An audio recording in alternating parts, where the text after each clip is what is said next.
Well, in this video, we are going to study about Article 9.6.3 and this is shear modulus. तो इसमें सबसे पहले हम देखेंगे कि इस एरिया से सवाल आपसे कैसे पूछा जा सकता है। क्वेश्चन ऐसे पूछा जा सकता है कि डिफाइन करिए मॉडुलस ऑफ रिजिडिटी, जिसको shear मॉडुलस ही बोलते हैं। उसके यूनिट्स क्या होंगे और उसके डायमेंशनल फार्मूला क्या होगा।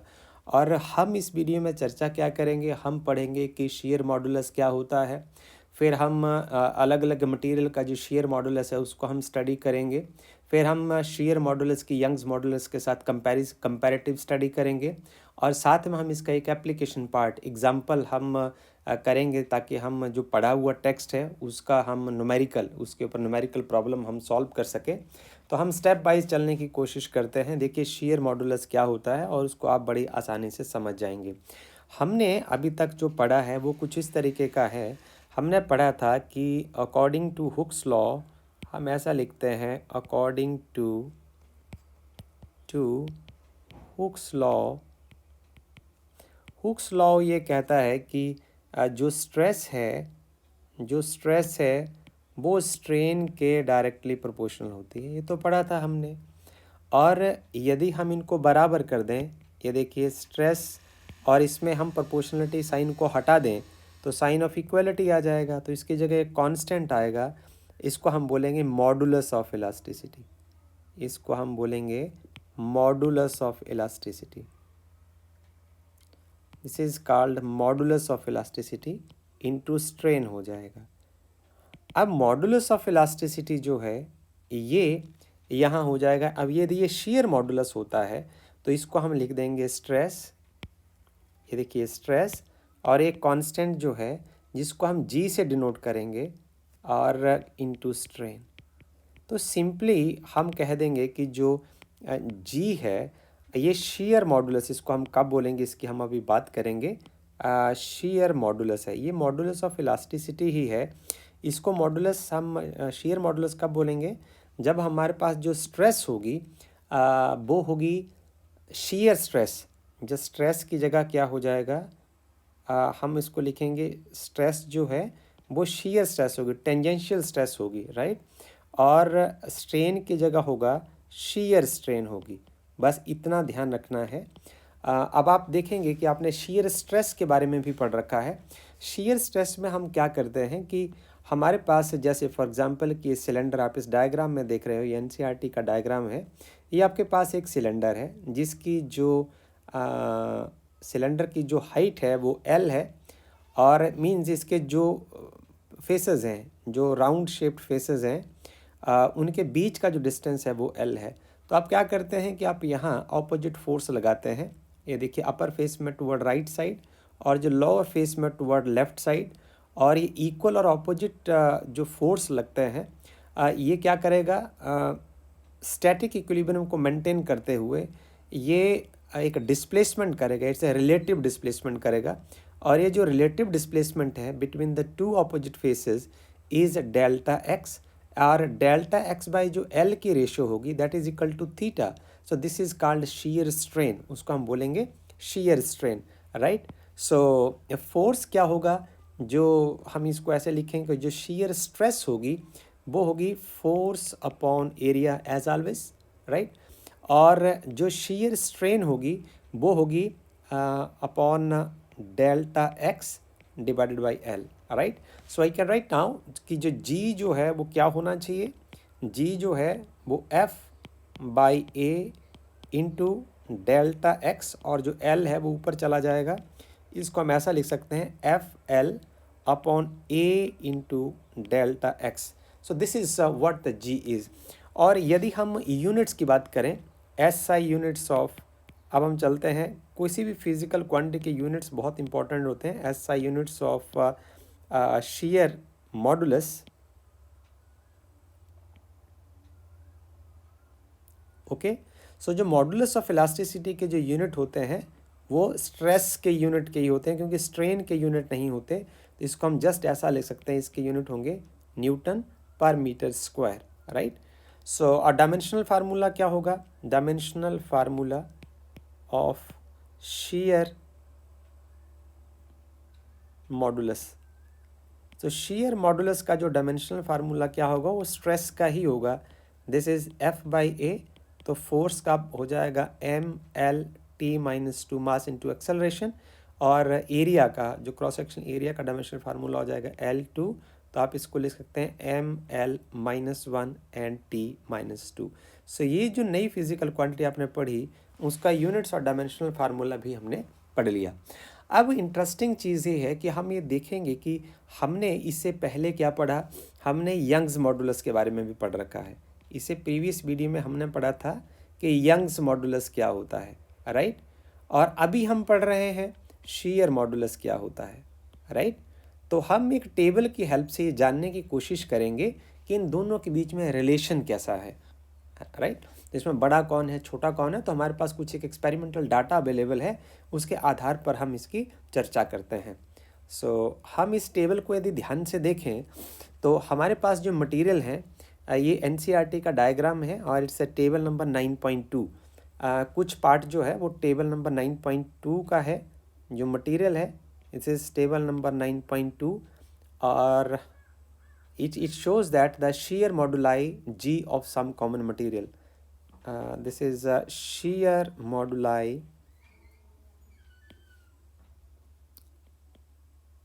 G of some common material. यहाँ से हमें कुछ एक आइडिया होगा कि जो शीयर मॉडुलस है वो किस मटेरियल का कितना होता है. यहाँ आप देखें कि हम सबसे पहले यदि एल्यूमिनियम की बात करें, कुछ एक ऐसे मटेरियल होंगे जो मटेरियल तो NCERT के बुक ही हैं, पर उसका जो यंग्स मॉडुलस का डाटा जो है वो अवेलेबल ना होने की वजह से हमने कुछ जो इसका डाटा है वो इंटरनेट से लिया है. तो आप ये देखें इसको कंपैरिजन करके.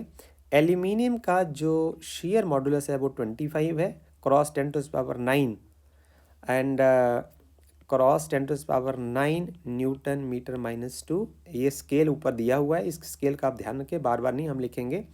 और यंग्स मॉडुलस है 70 क्रॉस 10⁹9. आप देखें इट इज़ नियरली 3 टाइम्स, ये लगभग जो है वो 3 गुना है. तो हम ये कह सकते हैं कि जो G × 3 करें तो आपके पास यंग्स मॉडुलस की वैल्यू आ जाती है. तो G क्या होगा इसमें, this is Young's modulus divided by 3, लगभग नियरली. ब्रास के केस में आप देखें जो शीयर मॉडुलस है वो 36 है और जो यंग्स मॉडुलस है वो 100 है. तो यहाँ भी आप देख सकते हैं G shear modulus is nearly Young's modulus by 3, right. जरा गौर से देखिए. आगे कॉपर के केस में देखिए, ये 42 है और यहाँ 120 है. यहाँ भी आप देखें G is nearly, not exactly, Young's modulus by 3. और ये डाटा जो है वो साफ तरीके से अवेलेबल ना होने की वजह से हमने नहीं लिखा है. आप आयरन को देखें और यहाँ देखें आप आयरन के केस में शीयर मॉडुलस 70 है और यंग्स मॉडुलस 190 है. तो यहाँ भी आप देख सकते हैं कि G की वैल्यू 70 × 3 210 होते हैं. तो ये भी लगभग जो है इसकी वैल्यू यंग्स मॉडुलस को 3 से डिवाइड करने के आसपास आती है. इसी तरीके से आप लेड के केस में देख सकते हैं, निकल के केस में देख सकते हैं, स्टील के केस में देख सकते हैं. और ये तो कुछ सूटेबल तो नहीं, एग्जैक्ट फिगर तो आपको नहीं मिलेगी, पर हम इस डाटा को इंटरप्रेट करके ये कुछ कह सकते हैं कि जो रिलेशन है, relation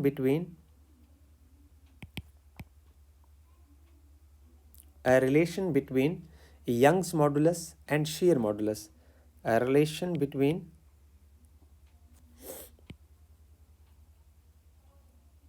Young's modulus and shear modulus.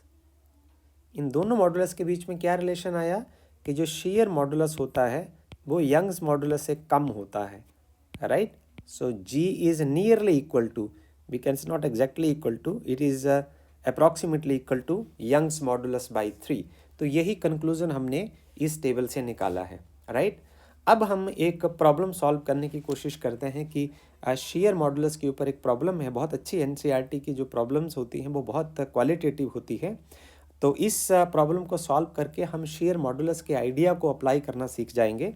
देखिए सवाल कुछ इस तरीके का यहाँ बनाया गया है कि एक स्क्वायर लेड स्लैब है जिसकी एक साइड जो है वो 50 सेंटीमीटर है, एक एक स्लैब है जिसकी एक साइड जो यहाँ देखिए आप, ये जो साइड है ये 50 सेंटीमीटर, सॉरी ये जो साइड है वो 50 सेंटीमीटर है। ये दोनों साइड से आप देख सकते हैं। ये स्क्वायर स्लैब है तो इसकी ये वाला पार्ट भी 50 सेंटीमीटर है, ये वाला पार्ट भी 50 सेंटीमीटर है और ये वाला पार्ट भी 50 सेंटीमीटर। तो आप ये देख रहे हैं कि स्क्वायर बन जाएगा। इसकी जो थिकनेस है वो 10 सेंटीमीटर है। जो इसका ये वाला पार्ट है, मोटाई जो है, ये वाला पार्ट जो है वो 10 सेंटीमीटर है। इसको हम कुछ इस तरीके से लिख दें, जो ये वाला पार्ट है, this part is 10 centimetre, right. So आगे कहा गया है कि the shearing force on its narrow face, जो इसका नैरो फेस है, देखिए इसका जो बड़े वाला फेस है ना, जो इसका बड़ा फेस है वो इधर है, ठीक है, इसके ऊपर फोर्स नहीं लगाया है, ये ध्यान से आपने पढ़ना है। जो इसका नैरो फेस है, छोटे वाला फेस है, इसके ऊपर आपने एक फोर्स लगाया, टेंजेंशियल फोर्स। तो आप यहाँ देख सकते हैं on the narrow face the force is applied, इस फेस के ऊपर फोर्स लगाया हुआ है, toward this side, right. So इससे क्या होगा, lower edge is riveted to the floor, जो नीचे वाला हिस्सा है ये फ्लोर के साथ चिपका रहेगा, ये खिसकेगा नहीं, राइट।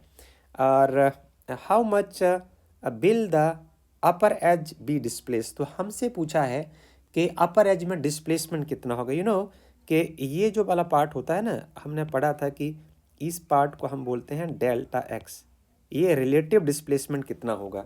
तो हमसे रिलेटिव डिस्प्लेसमेंट पूछा हुआ है, okay.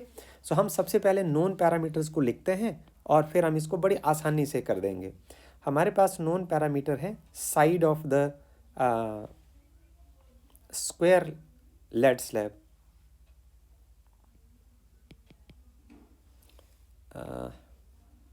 Side of square lead slab.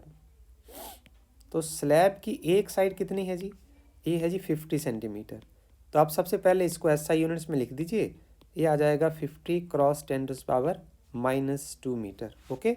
और यदि आप इसको पावर के बगैर लिखना चाहते हैं तो इसको आप 0.5 मीटर लिख सकते हैं, पहली बात। और थिकनेस को लिखिए, जो स्लैब की थिकनेस है वो कितनी है, ये देखिए, इसको कहा है कि ये 10 सेंटीमीटर है। तो सेंटी की जो न्यूमेरिकल वैल्यू होती है ना, वो होती है 10⁻²। अभी SI यूनिट रह गए। अब आप यहाँ इस टाइम यहाँ डेसिमल है, इसको आप शिफ्ट करिए टुवर्ड द लेफ्ट साइड, तो पावर यहाँ प्लस हो जाएगी। तो यदि आप इसको 0.10 लिखते हैं तो इसमें पावर हो जाएगी -2 + 2, तो ये सिर्फ रह जाएगा 0.1 मीटर, राइट। सो उसके बाद जो फोर्स आप अप्लाई कर रहे हैं वो फोर्स है F = 9.0 क्रॉस 10⁻⁴ न्यूटन। तो ये तो ऑलरेडी SI यूनिट्स में है। हमें निकालना क्या है, हमें निकालना है जो delta x, relative displacement between the faces, ये हमें निकालना है। तो हम यहाँ कॉन्सेप्ट इस्तेमाल करेंगे मॉडुलस ऑफ जो रिजिडिटी है, उसको हम यहाँ अप्लाई करते हैं। हम ये फार्मूला इस्तेमाल करते हैं कि देखिए हमारे पास फार्मूला होता है G = this is force upon area into delta x upon L, right. अब फोर्स जो है, फोर्स हमारे पास, हम सबसे पहले यहाँ वैल्यूज़ भरने की कोशिश करते हैं, हमें निकालना है रिलेटिव डिस्प्लेसमेंट। तो हम इसकी जगह लिख देते हैं जी कि डेल्टा एक्स को इधर ले आइए, आप डेल्टा एक्स को इधर ले आइए, तो G जो है वो यहाँ चला जाएगा। तो ये फिर आपको आसान लगेगा, this is F/A into L/G, इतना आपको काम करना है। तो फोर्स हमारे पास गिवन है, इसकी कोई समस्या नहीं। यहाँ हमें पता है जो एरिया है, तो जो फोर्स अपॉन एरिया, जिस एरिया पर जो फोर्स लग रहा है वो आपके पास होगा, जो नैरो एरिया है वो 50 क्रॉस, यहाँ हम लिखते हैं कि हमारे पास जो एरिया होगा वो होगा this is 0.5 metre into 0.1 metre. आप इस एरिया पर फोर्स लगा रहे हैं तो ये आपके पास आ जाएगा 0.05 मीटर स्क्वायर। तो एरिया हमने कैलकुलेट कर लिया।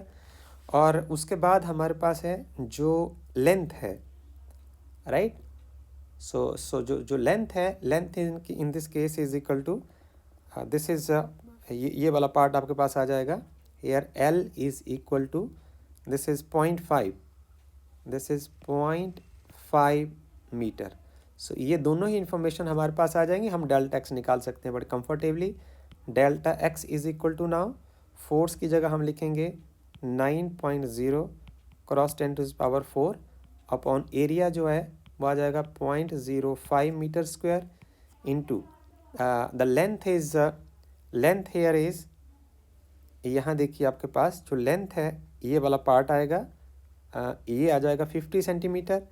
तो इसको हम लिखते हैं 50 centimetre means 0.5 metre divide by G का जो वैल्यू है, जो जी का वैल्यू है वो टेबल से हमें पता चलेगा. तो टेबल में जो आप देखेंगे लेड है, तो ये आ जाए, आप टेबल 9.2 से देखें. टेबल 9.2 में देखें कि जो ये देखिए, आप यहाँ आइए, टेबल में ये दिया गया है कि जो लेड का जो मॉडुलस ऑफ रिजिडिटी है वो 5.6 क्रॉस 10⁹ है. तो इसको हम यहाँ इस्तेमाल करते हैं, ये आपके पास आ जाएगा 5.6 क्रॉस 10⁹ न्यूटन पर मीटर स्क्वायर. तो इसको आप यहाँ पुट कर दीजिए, ये आ जाएगा आपके पास 5.6 क्रॉस 10⁹. अब इसको सॉल्व कैसे करना है, डेल्टा एक्स को हमने कैसे सॉल्व करना है, अब इसके ऊपर हम ध्यान देंगे. तो जो डेल्टा एक्स है आपके पास वो आ जाएगा, देखिए सबसे पहले तो आप डेसिमल पॉइंट को ख़त्म करिए. हम ऐसा करेंगे 9 और क्रॉस 10⁴, और आप 5 का डेसिमल पॉइंट ख़त्म करेंगे तो आप इसको 5.0 लिखेंगे. तो इसको आप लिखेंगे दिस इज़ 5.0 और 10⁻⁻1 हो जाएगा. ओके, यदि जब डेसिमल पॉइंट जो है वो राइट की ओर शिफ्ट करता है तो उतनी ही माइनस ऐड हो जाते हैं, पावर्स में माइनस ऐड हो जाते हैं. अब आप 5 में यहाँ करना चाहते हैं, आप डेसिमल को इधर ले जाना चाहते हैं 2 पॉइंट, तो इसको हम लिखेंगे 5 क्रॉस 10⁻⁻2, और यहाँ आप लिखना चाहते हैं 56 इंटू 56. आप 1 पॉइंट इसको शिफ्ट करना चाहते हैं तो 9 - 1 हो जाएगा और यहाँ 8 रह जाएगा. अब आप सीधा साधारण तरीके से लिख दीजिए 9 क्रॉस 5 क्रॉस 10⁻, ऊपर बचेगा 3, और नीचे आप लिखें दिस इज़ 5 क्रॉस 56 क्रॉस 10⁻6 बचेगा. तो आपके पास आ जाएगा डेल्टा एक्स का जो वैल्यू आएगा, ये 5 के साथ 5 कैंसिल हो जाएंगे. दिस इज़ 9/56 क्रॉस 10⁻3 माइनस 6 होगा, 3 - 6, इसको आप लिख सकते हैं 9/56 क्रॉस 10⁻⁻3. और एसआई यूनिट्स में सारे यूनिट, इसलिए हम इसको डायरेक्ट मीटर लिख सकते हैं. अब आपको आप कैलकुलेटर से कर सकते हैं, आप चाहें तो भाग करके कर सकते हैं, आपके ऊपर डिपेंड करता है. हम इसको कैलकुलेटर से कर देते हैं कि 9/56 कितना आता है. तो अब थोड़ी देर के लिए हम करते हैं 9/56. इट इज़ 9/56, ये आ जाएगा हमारे पास आएगा, दिस इज़ इक्वल टू 0.16. अब जो इसका जो नोटेशन 10⁻³ का मिली होता है, तो हम इसको कह देंगे delta X is equal to 0.16 millimetre. So this is the final answer of the question. अब आप देख लीजिए कि सवाल कितना आसान था. तो जब प्रॉब्लम कभी बनती है तो न्यूमेरिकल से बच्चे थोड़ा सा हिचकिचाते हैं, वो सही आइडिया नहीं है. आपके पास जो भी फार्मूला दिया होता है, आप देखिए ज़रा इसको, हम यहाँ देखें, हमने लिखा शेयर मॉडुलस जो है it is F/A into L upon delta x, ये हमारे पास फार्मूला था. अब सवाल बनाने वाले ने जो सवाल बनाया उसमें उसने सारे ही पैरामीटर आपको दिए, सिर्फ एक पैरामीटर छुपा लिया, बस सिर्फ इतना ही काम होता है. और इसको आपको, इस पैरामीटर को आपने आइसोलेट किया, आप इसको यहाँ ले आए और जी को आप यहाँ ले गए. उसके बाद जस्ट आपने न्यूमेरिकल जो इसकी वैल्यू है उनको सब्स्टिट्यूट किया और फाइनल आंसर निकाला है. तो आप हमेशा जब भी कभी फिज़िक्स का टेक्स्ट पढ़ते हो तो उसके ऊपर न्यूमेरिकल ज़रूर करें, और न्यूमेरिकल हमेशा बहुत आसान होते हैं. तो आपने यहाँ देखा भी है और आप लगातार आगे देखते जाएंगे कि न्यूमेरिकल प्रॉब्लम को सॉल्व करना एक सिंपल मैथमेटिकल कैलकुलेशन से ज़्यादा नहीं होता है. सो मुझे उम्मीद है कि आपको ये जो टेक्स्ट है और न्यूमेरिकल सॉल्व करने का तरीका बहुत साधारण लगा होगा. I hope that you will enjoy rest of the text also. Thank you very much.